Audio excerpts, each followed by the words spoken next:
మరో వారం రోజుల్లో ధనుసు రాశి జాతకులు ఇలా చేశారంటే పైసా కూడా మిగలదు.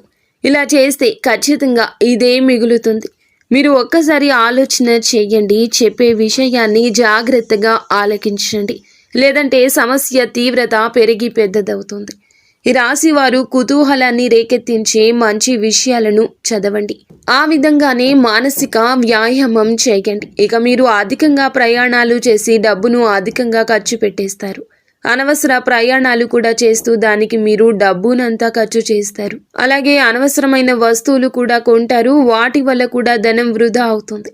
ఇలా అనవసరంగా పనికిరాని చోట్లకు వెళ్ళడం, పనికిరాని వస్తువులు కొనడం వల్ల ఎంతో ధనం నష్టపోతారు. పైసా మిగలదు.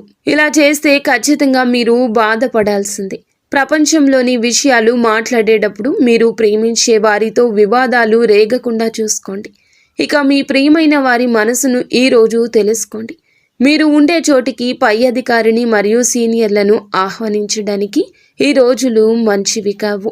ఇక మీరు డబ్బు, ప్రేమ, కుటుంబం గురించి ఆలోచించడం మాని ఆధ్యాత్మికంగా మీ యొక్క ఆత్మ సంతృప్తి కోసం ఆలోచించండి.